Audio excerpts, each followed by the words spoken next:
espacio epistémico, colonial, neoliberal. Fundamentalmente a IFCA, gracias hermano, y efectivamente quiero complementar esta realidad que hemos escuchado en esta mañana, narrando un poco los acontecimientos tal y como los hemos vivido durante estas décadas, ya que formamos parte de esos hijos de la patria que empujamos el proceso organizativo de los hermanos afro-hondureños, de los hermanos de los pueblos originarios, desde la década de los 70. Entonces esta narrativa inicia, como iba orientado un poco a describir los acontecimientos que estamos viviendo en las comunidades garífunas. Entonces arranco con ese historial.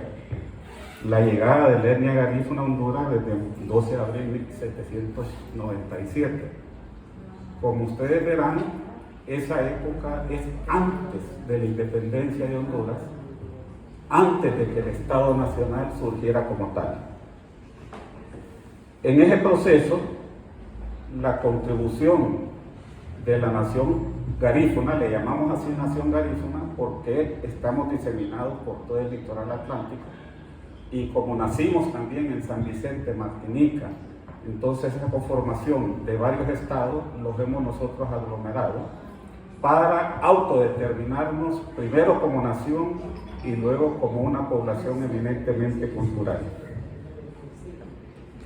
Esa contribución inicia con la organización orientada y dirigida por Juan Francisco Bulnes, lugarteniente de Francisco Morazán, con un batallón de garífunas que luchamos por la independencia de Centroamérica y dejamos una herencia de lucha, porque los garífunas somos de los pocos afrodescendientes en América que nunca fuimos esclavizados. Luchamos, somos antiimperialistas porque luchamos contra el imperio inglés y contra el imperio francés. Y eso lo trajimos a Honduras durante esas décadas y lo multiplicamos en la lucha independentista de Francisco Morazán. Esa situación, desde luego, llega hasta la conformación del Estado Nacional, que en ese momento, en el primer Congreso y la primera Carta Magna de Honduras, registra efectivamente la colaboración, la contribución, el sacrificio de la etnia garífuna, y por eso ese reconocimiento en la primera Constitución existió, que más tarde desaparece con la promulgación de las nuevas constituciones. Creo que desde ese momento, como sociedad culturalmente diferenciada, nosotros somos considerados como hondureños. Nos registramos como hondureños. La historia nos registra y nos documenta como hondureños. En ese sentido, desde luego, hasta llegar a 1886, que es cuando surge la primera organización afro-hondureña, que es la de Cristales y Río Negro, que inicia con una lucha para la documentación de sus propiedades. Entonces vemos de que los primeros títulos de las comunidades garífunas nacen en 1889 y hasta 1904 con el apoyo del presidente Manuel Bonilla, trujillano, afrodescendiente de Trujillo. Tanto las comunidades de Iriona hasta llegar a las comunidades de Trujillo, la misma Guadalupe y Santa Fe, tienen un reconocimiento que datan justamente desde 1889 hasta 1904. La situación anterior describe a la etnia negra desde esa constitución de lucha, de liderazgo en cuanto a la obtención de los títulos, indiscutiblemente genera todo un desplazamiento organizando otras comunidades hasta llegar a 53 asentamientos y comunidades garífunas en Honduras en los departamentos de todo el litoral atlántico, gracias a Dios, Colón, Atlántida y Puerto Cortés. Y en Belice hay 2 comunidades garífunas, en Nicaragua una comunidad garífuna. Entonces se ve el desplazamiento en todo y según nuestros datos llegamos hasta la península de Yucatán, Mérida, en donde creemos nosotros de que Vicente Guerrero, que es uno de los expresidentes mexicanos, es afrodescendiente y probablemente de sangre garífuna. Son estudios que hasta este momento estamos por verificar, pero efectivamente la influencia de la nación garífuna traspasa la barrera de Honduras hacia el este y hacia el oeste. Y eso para nosotros es importante porque más tarde vamos a describir las consecuencias de ese desplazamiento en términos políticos, en términos económicos y en términos culturales. A raíz de los conflictos territoriales que nacen fundamentalmente en la década de los 60, cuando ya iniciamos en las comunidades a sufrir las consecuencias de la invasión fundamentalmente campesina en ese momento, y en la década de los 70s y 80s ya los invasores, los judíos, árabes, políticos, militares, empresarios de distintas naturalezas nacionales e internacionales, empiezan a asediar nuestras comunidades, primero queriendo comprar a precio de gallo muerto nuestros territorios. Llegaban y engañaban a las familias y adquirían 2, 3 manzanas a 100 lempiras, 200 lempiras. Luego, con el apoyo, pues, que esto ya se ve más en la década de los 80, fundamentalmente con el gobierno de Rafael Leonardo Callejas, que empieza a desplazarnos en Colón, donde se instala el CREM, donde se instaló el CREM, que esa parte estaba dentro de los títulos de propiedad de Cristales y Río Negro. Sencillamente nos desplazaron para instalar ese centro de entrenamiento militar que apoyaba pues al gobierno de Somoza en Nicaragua. Luego, en toda esa parte de Trujillo, Santa Fe y Guadalupe, se incorpora una familia canadiense que, con el apoyo de las municipalidades y con el apoyo del gobierno central, con el disque generar crecimiento y desarrollo, pero desplazaron a muchas familias que les voy a contar que nos afectaron. Ustedes saben de que la cultura garífuna utilizaba el sistema de barbecho para poder cultivar.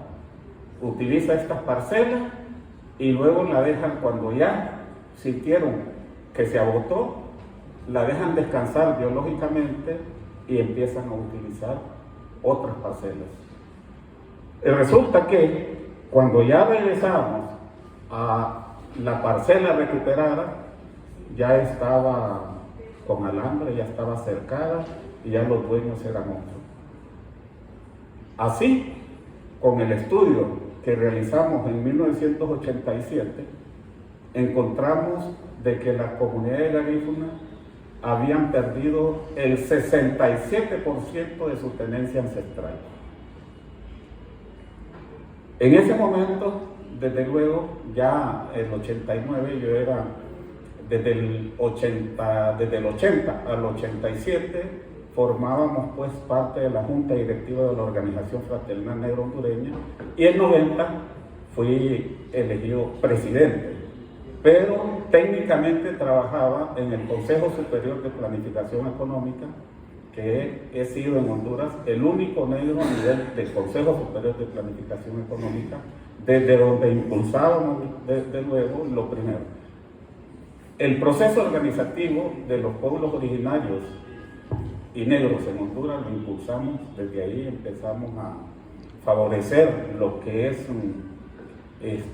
la adquisición de las personerías jurídicas de las federaciones, hasta llegar a la organización de la Confederación de Pueblos Autóctonos de Honduras, COMPA, de la cual pues soy cofundador y soy dirigente. Generamos desde ahí lo que son las políticas, ¿no? En el marco de esa política, lo que priorizábamos desde luego era la defensa de los territorios de los pueblos originarios y afrodescendientes. Y por esa razón trajimos pues a Honduras, después de estar trabajando 2 meses en Naciones Unidas, en lo que es la redacción del convenio 169, a raíz de eso lo trajimos a Honduras, generamos todo el proceso de socialización. Yo creo que tú estuviste ahí cuando fundamos CADEA como la organización técnica de la Confederación, y empezamos pues a formar a distintos hermanos afrodescendientes y de los pueblos originarios, y generar todo ese proceso de formación que permitía la adquisición, desde luego, de niveles de conciencia que favorecían una lucha y entendimiento del sistema que más nos afectaba. En el marco de ese entendimiento, paralelamente nosotros hicimos un estudio de las principales leyes que afectan y siguen afectando hasta el sol de hoy lo que es a los pueblos originarios y a los pueblos afrodescendientes. Describo algunas de esas leyes, como la Ley de Desarrollo Turístico, la de Modernización Agrícola, la Ley de Medio Ambiente, que saben ustedes de que los efectos de la Ley de Medio Ambiente los sentimos porque empezaron a declarar áreas protegidas con el afán de proteger supuestamente pues la biodiversidad, pero afectaron y asesinaron a un montón de hermanos que desde hace mucho vivían pues de forma armónica con lo que es el medio ambiente. Para el caso en la comunidad de Garífuna, donde hoy el parque Yanet Cagua, allí asesinaron a muchos hermanos. En la isla de Chachahuatía, también asesinaron y volcaron el barco, ¿verdad?, de muchos hermanos. Efectivamente, una actitud gubernamental contraria a lo que se esperaba y contraria a lo que a esa responsabilidad del Estado y los gobiernos de favorecer directamente a los pueblos. Pero a nosotros la historia describe de que tanto los pueblos originarios como los pueblos afrodescendientes sufrimos los embates de los gobiernos del Estado Nacional, pero no dejamos de luchar, porque al final le metimos gol cuando el Estado, obligamos al Estado a ratificar el convenio 169. ¿Por qué mantengo de que le metimos gol? ¿Recuerdan ustedes que está todavía en el imaginario colectivo cuando, a raíz del foro que tuvimos en la universidad, que generó aquella gran movilización de todas las fuerzas vivas de la sociedad hondureña, aquella marcha que culminó con la quema de la embajada? Esa marcha era la fortaleza organizativa que teníamos nosotros en COMPA, que lográbamos la solidaridad de todas esas fuerzas vivas, y al final, como parte de ese movimiento, porque movimos más de 25,000 hermanos y hermanas a nivel nacional, y obligó al Congreso Nacional a recibir y ratificar el convenio. Si esos diputados hubieran sabido lo que estaban firmando, desde luego, no lo hubieran ratificado, ¿ya? Porque Honduras fue de los primeros estados nacionales en ratificar el convenio en toda América Latina. Sin embargo, con ese instrumento que defendía pues nuestros derechos en términos territoriales, en términos de desarrollo, en términos educativos, etcétera, en términos de salud. Lo que más tarde inició en este Congreso Nacional, dijeron de que había que reglamentar un convenio. Los que son abogados acá saben de que cuando un Estado nacional ratifica un convenio, el Estado está obligado a ajustar las leyes secundarias a ese convenio, porque los efectos del convenio están por encima de la Constitución inclusive. ¿Ya? Pero hasta el sol de hoy, esa actividad razonable y obligatoria no la han desarrollado, no se ha realizado, y seguimos sufriendo nosotros la violación de nuestros fundamentales derechos humanos, empezando, digamos, por la expulsión de nuestros propios territorios, nuestras vidas, nuestra forma de vivir. Licenciado Fernando García planteaba de que nos estaban inclusive robando nuestra cultura, nuestras idiosincrasias, y eso a ellos los están enriqueciendo más. Y más tarde vamos a comprobar ese aspecto fundamentalmente, porque, por ejemplo, en la bahía de Tela, lo traigo a colación porque en la bahía de Tela, ustedes saben de que la Tela como ciudad era parte territorial de la comunidad de San Juan, desde el inicio. Fueron desplazando a la comunidad y allá convirtiéndola, digamos, en un área pequeña, mucho más, alrededor de 400 hectáreas, que es lo que constituye el área de San Juan. En esa misma comunidad, en la década de los 80, hubo una masacre, que masacraron a 68 hermanos garífunas en un gobierno nacionalista también. ¿Ya? Y en la década justamente de los 70 y 80, que nosotros ya éramos más activos organizativamente, sufrimos en esa bahía de la influencia de familiares, por ejemplo, de la familia Maloff, que es un grupo que creo yo de origen francés. Esa familia, más los Caguas, son 5 familias de esas árabes, judías y turcas que han venido desplazándonos en nuestras comunidades, a tal grado de que en los años 90, en el gobierno de Callejas, nos vimos obligados a impulsar una demanda en contra del gobierno de Rafael Leonardo Callejas, porque nos había desplazado. Hicimos un levantamiento, nos tomamos la municipalidad y ¿se acuerdan de Yanet Cagua, la ambientalista? Ella era una de nuestras aliadas estratégicas porque tenía un equipo de abogados y este equipo de abogados nos ayudaba con la demanda. Resulta que ganamos la demanda, le ganamos a Rafael Leonardo. Y el día en que quedamos de reunirnos con ellos, porque yo era presidente en ese momento de los Franes, aquí había que salir a las 2 de la mañana hacia San Pedro Sula, llegar a San Pedro Sula, tomar otro bus hasta La Lima, allá tomar otro bus hasta Progreso, y Progreso tomar otro bus hasta Tela. Resulta que por esas cosas de la vida, el bus que tenía que tomar desde Progreso, que me permitía estar a la hora indicada en Tela, se atrasó 1 hora. Cuando llegué a Tela, habían asesinado al perro, al gato, a todo lo que estaban con Yanet Cagua. ¿Qué significa eso? Que si hubiera estado ahí, hubiera estado en la otra dimensión.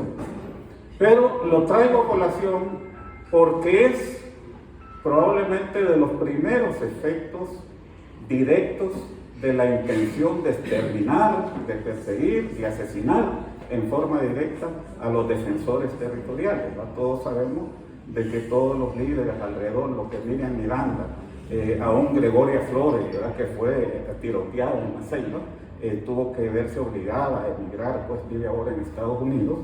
Entonces, De repente, en ese momento, todos, porque también tuvimos el caso que sucedió en Yoro, ¿verdad? Que estábamos capacitando a los hermanos indígenas y llegué quemado, acasado, me dice Vicente Matute. ¿Se acuerdan de Vicente Matute? Que era el presidente de FETRIXI. Me dice, licenciado, mire, lo veo muy quemado, no por negro, le digo yo, pero pásame dejando por ahí por el hotel, mañana nos acompaña. Perfecto. Los hermanos se fueron, eran 9 los que se fueron en ese carro. Allá los acorralaron, los mataron a todos. ¿Qué hubiera sucedido ahí? Porque yo siempre me sentaba enfrente, ¿no? Entonces fueron los primeros que se volaron, los que iban enfrente. Y bueno, fue una tormenta en ese historial de muerte de nuestros hermanos, igual con los hermanos de Loní, que en un año desaparecieron y asesinaron 17 dirigentes. Y en los hermanos Garífuna hubieron 2 años que se fueron 32 defensores de la tierra en ese aspecto. Pero en el Triunfo de la Cruz y en la Bahía de Tela, yo descubrí en ese momento algo. Ya había un proyecto de desarrollo de la Bahía de Tela. En ese proyecto de desarrollo de la Bahía de Tela, desde luego estaban todos los empresarios fuertes de San Pedro Sula y de aquí de Tegucigalpa, con el aval de los gobiernos. Resulta que en el marco de ese proyecto, basado en la incorporación de la cultura garífuna, desde luego, como participante, ya para entonces, eso fue en 1996, para acá habíamos organizado lo que es la Asociación de Micro, Pequeños y Medianos Empresarios Afro-Hondureños, lo denominamos GAMAFRO, y teníamos organizados pues los pequeños emprendedores de cada una de nuestras comunidades. Se aprovechó este empresariado y se fueron tras bambalinas a visitar a cada uno de los micro emprendedores, los engañaron con un convenio que les implicaba la distribución de un 7% entre los miembros de la comunidad. Generaron acciones. Cuando leo el convenio les digo, miren, debieron haber consultado antes de firmar esto. ¿Por qué razón? Un 7% no es nada sobre el supuesto préstamo del territorio. Y no es nada porque el día de mañana a esta gente se les ocurre incrementar un porcentaje en las acciones. ¿Qué capacidad va a tener la comunidad para poder responder en igualdad de condiciones a esas capacidades de incremento de acciones? Entonces, ¿qué es lo que va a suceder con ese porcentaje? Si ellos incrementan el porcentaje de beneficios para la comunidad, disminuye. Bien. Si ellos dicen, incrementamos un 10%, también ese 7% disminuye en un 10%, porque hoy en día ese convenio quedó en 0. Y lo que quedó en la Bahía de Tela es lo que está ocurriendo actualmente. ¿Okay? Porque todos estos hoteles, Inmondurian, estaba Turicentro, son 4 inversiones de gran calado que hay ahí, están aplicando lo que establece ese convenio, abarcando más territorio de los garífunas, pero ya en esta ocasión sin el compromiso de devolverle y de hacerlos partícipes. Ellos hablan de generación de empleo, claro, barrenderos, cocineros, bailarines, pero ustedes se recorren ahí, no van a ver ni un administrador, ni siquiera alguien, como de esos que andan poniendo o revisando supervisores, no los hay. Por esa razón, en la Bahía de Tela, ese es el problema que tenemos en este momento, porque hacia donde se constituye hoy en día lo que es el parque Llané Caguas, toda esa zona es la zona que nosotros recuperamos y que habíamos ganado con la demanda en el gobierno de Rafael Leonardo Gallegos. ¿A dónde están ubicados los hoteles? Hacia la Ensenada está Inmondurian, o la Ensenada, Beach Resort. Pero la parte que es donde está ella le pertenece, digamos, a la Ensenada, que es una comunidad fundada por mi abuelo, por cierto. Okay.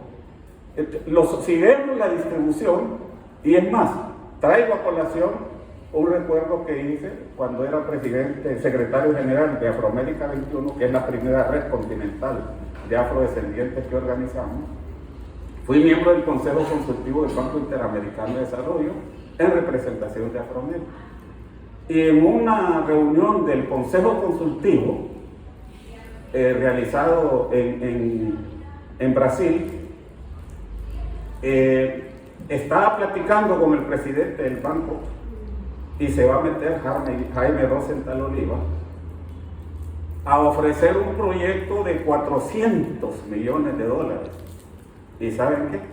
Por esas cosas de la vida, era para desarrollarse en Turicentro. ¿Pero qué es el Turicentro? Es un pedazo de tierra que le corresponde a San Juan y que ellos se habían apropiado de esas tierras. ¿Ya? Entonces estaban utilizando al Estado, al gobierno nacional, endeudando al país con un porcentaje y para aplicarlo ellos construían sus inversiones. ¿Ya? Y nosotros, el pueblo hondureño, lo pagamos y lo pagamos doble. En este caso, el pueblo garífuna, porque nos expropian e invierten en nuestra comunidad. Por suerte, platicando pues con el presidente del banco, no fue aprobado, pero ¿cuántas pasaron así? Pero para hermanos de ubicación en los distintos territorios originarios, como principalmente en el litoral atlántico. Principalmente en el litoral atlántico. Luego tuvimos nosotros otro conflicto en lo que es las comunidades garífunas en la bahía de Cortés, ¿verdad? Toda esa zona, empezando desde Masca, Tulián, Cieneguita, Tegucigalpita, que eran comunidades garífunas y que la mayor parte de las familias ahí las desplazaron, igual que sucede en las islas de la bahía, lo que usted explicaba. Nos desplazaron, muchos de ellos viven mayoritariamente pues en los Estados Unidos. Pero lo traigo a colación porque igual sucede en la bahía de Trujillo. Pues en la bahía de Trujillo yo tengo en mis manos ahí un estudio de desarrollo de la bahía de Trujillo, en donde toda la parte donde estaba el Kremlin hacia lo que es Puerto Castilla, la familia Crespo, yo no sé si conocen ustedes a la familia Crespo, que es la que se apoderó generalmente de toda la mayor parte de los territorios nuestros, ¿ya? Aliados con los canadienses que le decía, que están ubicados pues en Santa Fe, Guadalupe, y que por ellos han salido muchos hermanos pues al exilio prácticamente, porque fueron amenazados a muerte, fueron apresados algunos, y que tuvimos que vernos obligados también a mover algunas teclas para poder liberarlos. Pero ¿qué es lo que acontece? Casi igual que en la bahía de Tela, porque en la bahía de Trujillo, que empieza desde Punta de Tulia hasta Punta Caxina, ellos incluían en el proyecto la creación de 5 comunidades garífunas. Pero ahí están las comunidades garífunas. Pero ¿cuál era la idea de ellos? Crear unas comunidades manejadas con él, pero eran comunidades ficticias, pero estaban utilizando el nombre y la cultura garífuna. Al final, todas estas intenciones se traducen en ciertos corredores de desarrollo identificados y que las comunidades ni siquiera se dan cuenta. Hay un corredor del Atlántico, hay otro corredor de turismo, hay otro corredor interoceánico, luego se salieron con otro corredor maya, y todos esos atraviesan nuestras comunidades, nos expulsan de nuestros territorios, porque así está diseñado el modelo. Ellos construyen sus inversiones, nos engañan diciéndonos de que nos toman en cuenta, pero nos persiguen, nos raptan, asesinan y desaparecen. Ese 67% del territorio ancestral de los garífunas está hoy en día en manos de lo que se consideran que van a desarrollar al país, pero vemos que nuestro país, que nuestros territorios, que nuestras áreas, a pesar del gran potencial que tenemos ahí, está en la vil pobreza. Y que el poco desarrollo que hay en las comunidades garífunas en este momento es traído por los que se sacrificaron, salieron del país, expulsados por la indiferencia del Estado, la indiferencia de los gobiernos, porque allá son pocos los que tienen más de algún empleo. Levanté un estudio, les traigo por ejemplo la comunidad de Bajamar. Había en ese momento 1.700 habitantes y solamente 3 personas trabajaban en una institución del gobierno, en la municipalidad. Pero hay un montón, son 53. En casi el 99.9% de las comunidades son muy pocos la gente que podemos decir nosotros que tienen un empleo generado por una política del Estado. No lo hay. Estos corredores son los que en este momento, es la justificación que planteo en este momento, están también contribuyendo al desplazamiento forzado de nuestros hermanos, de nuestras comunidades. Porque bajo el cumplimiento, porque estos corredores ya están los proyectos diseñados a nivel de los organismos multilaterales, ¿no? Llámese Banco Mundial, llámese Banco Interamericano de Desarrollo, la Comunidad Económica Europea, etc. ¿Ya? El gran problema con el que ellos se están topando es el hecho de que tanto los hermanos de pueblos originarios y como fundamentalmente los hermanos garífunas ya no somos ignorantes, ¿verdad? Ya tenemos vínculos estratégicos fuera del país y que no vamos a permitir de que nos expulsen. Allá ustedes ven a la hermana Miranda haciendo lo que tiene que hacer como presidenta de la organización, pero habemos otro montón que estamos tras bambalinas y que conocemos también el camino a recorrer, que estamos haciendo lo propio. Así como lo que hicimos desde el inicio, desde la década de los 80, como pueblos originarios, ahora estamos más obligados, como decía el licenciado Fernando, a organizarnos en forma distinta, en forma más estratégica. Sabemos de que en Honduras el sistema político está cooptado por el sistema económico, ¿no? Es decir, que la falsa democracia que nosotros vivimos acá es eso, una falsa democracia. Aquí todos votamos por una persona, pero resulta y imponen a otro. En algún momento nosotros impulsamos un proceso de organización política, porque sí necesitamos organizarnos políticamente. Yo creo que en Honduras los pueblos originarios, sumados a los pueblos afrodescendientes y a los más pobres de ese país, somos la mayoría. Okay.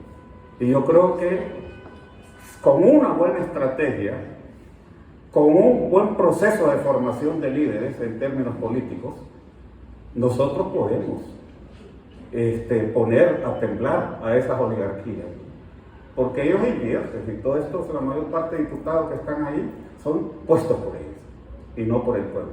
Lo malo es que somos los que salimos a votar. Ya.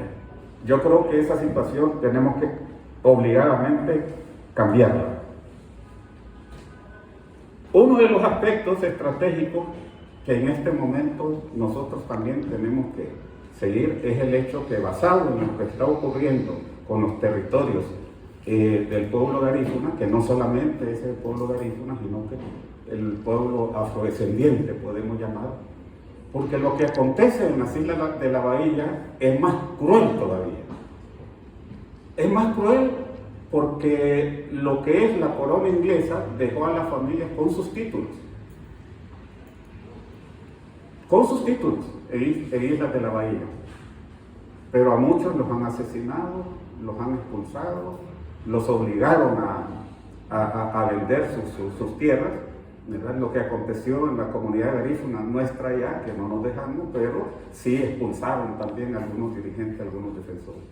Creo que este problema de derechos humanos, de expulsión de nuestros propios territorios, requiere de una unidad entre todos nosotros.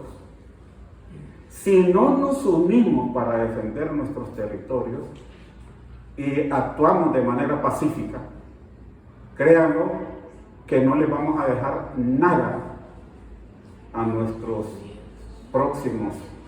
las próximas generaciones.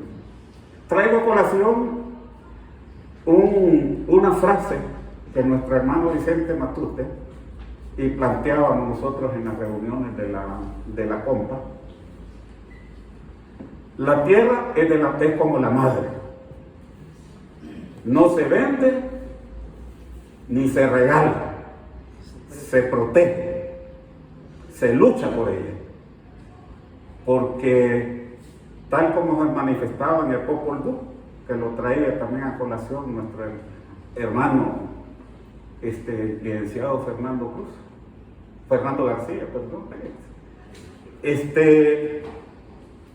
Ese grito de propiedad y de independencia tenemos nosotros que mantenerlo hasta el último suspiro que tengamos. De lo contrario, vamos a desaparecer como etnia. Ya nos tienen, ya casi medio aplastados, pero estamos sobreviviendo porque tenemos una raíz indestructible. Es decir, de esas cenizas nosotros sacamos fuerzas de flaqueza. Hoy, ya todos, y cada uno de los hermanos dicen, yo soy lenca, y con orgullo, yo soy peche, yo soy tahuaca, yo soy misquito. Pero miren, en la década de los 50 y los 60 que me tocó vivirla, puchica, los negros apestaban acá, escuchar hablar a un hermano, digamos, su propio, era la cosa más terrible, había que andar así, ¿no?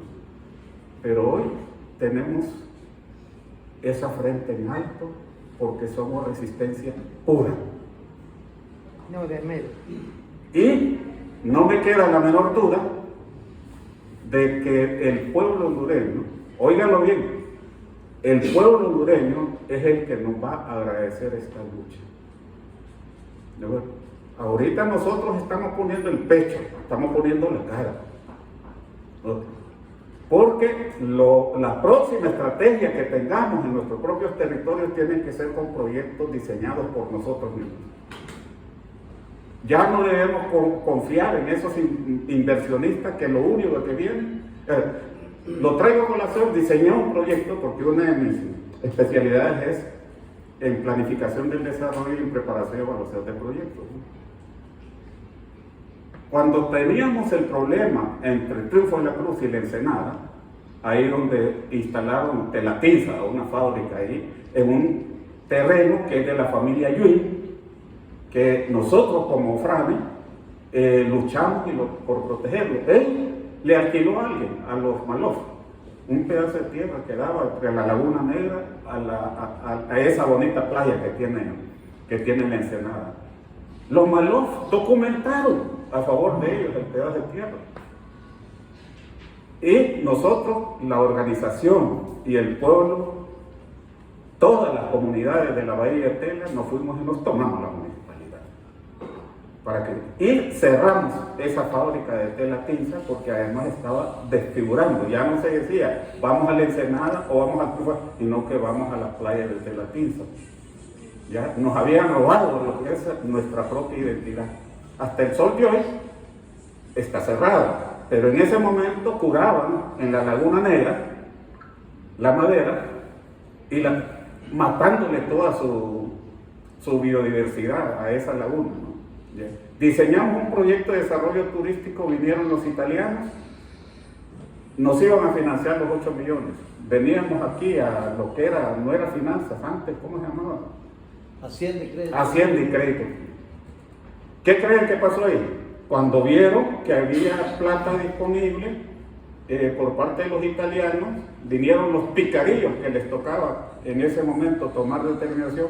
Dice, mire, le damos la carta de apoyo, pero nos da el 40%, que se vayan a su chingazo. Es insólito, pues. No nos íbamos a prestar para ese latrocinio que tenían, digamos.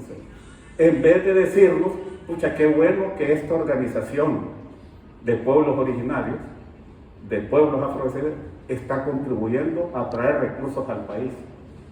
Apoyémoslo. No, robémoselo. Es la cosa más terrible. Y esa situación, aunado al hecho de que no hay ningún tipo de política orientado hacia el crecimiento y desarrollo de los pueblos originarios y mucho menos de los pueblos afrodescendientes, a pesar que en el litoral atlántico, esos 150 y pico de 1500 y pico de kilómetros en donde están las comunidades del litoral atlántico, tiene el gran potencial durante los próximos 200 años. El rubro más importante de la cual va a depender la economía del país es el rubro de desarrollo turístico. ¿Y a dónde se va a hacer? No queda más remedio en las comunidades negras y en las comunidades indígenas, porque ahí es donde están las mejores condiciones para impulsar proyectos de crecimiento y desarrollo turístico. Pero a costa de expropiar, de expulsar, y a costa de lo que usted decía, erosionar todos los recursos naturales, todos los recursos, toda la biodiversidad. Y yo creo que nosotros como pueblo debemos estar en contra de ello.